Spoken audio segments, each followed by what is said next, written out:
Hi, my name's Josh and this is THUNK. Kierkegaard, what's the matter? Nothing.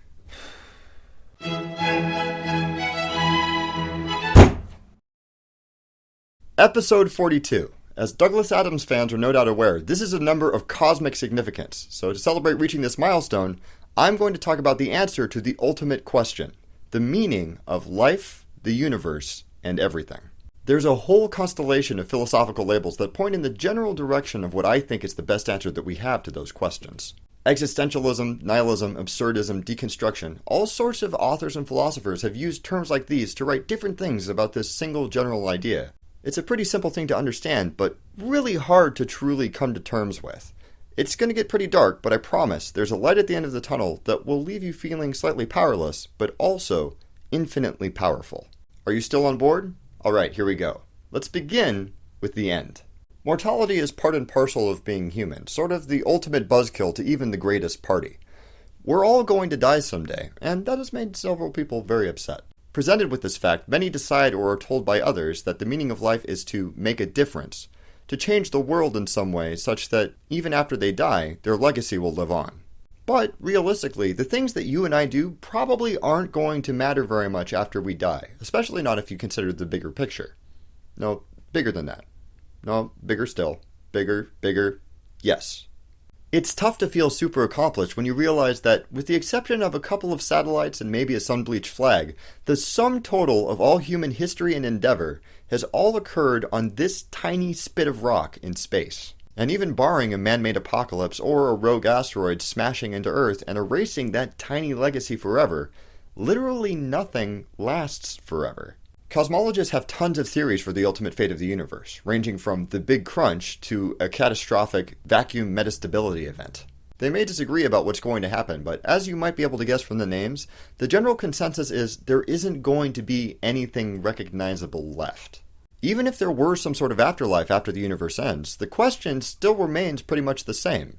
What's the meaning of this life if anything that we ever do in it won't have any lasting effect on the amorphous cloud or the singularity that will conclude the universe? What's the meaning of the universe itself if it's going to end? Well, when you're looking for meaning, you're looking for one of two separate things, and although they can be similar, or perhaps even identical, it's important to recognize and appreciate the difference between them. Meaning can be either the intended message or significance or purpose. For example, painters, musicians, and authors will occasionally offer a description of the intended message that they were trying to convey with their work. But it's much more common to be presented with an abstract painting entitled Number 31, or a symphony that's called the Fifth Symphony, without any explanation, just the work itself. How are we supposed to know what those mean? Someone might look at this and think, oh, it's a joyous celebration of life in the midst of chaos. Someone else might think, no, it's about loneliness and suffering. And someone else might say, it's just some wheat fields, guys. Who's right? Van Gogh didn't give us any instruction manual for Wheat Field with Crows. But the thing is, this painting's significance is not the same thing as the message that it was intended to convey. You might look at it and think of one time you were driving in the country with your parents, or of The Wizard of Oz. Personally, I think of how little painting ability I really have. Van Gogh clearly wasn't thinking of those things when he painted this. That was not his intent. And yet, it can still have that significance to you. The significance of this painting isn't anything that's contained in the paint, or the canvas, or the colors, or even in Van Gogh's history, or the title, or the resemblance of these smudges to crows or wheat. The real significance of this painting, the real meaning, is inside your head, and that's the only place that it exists. And that's the answer to the ultimate question.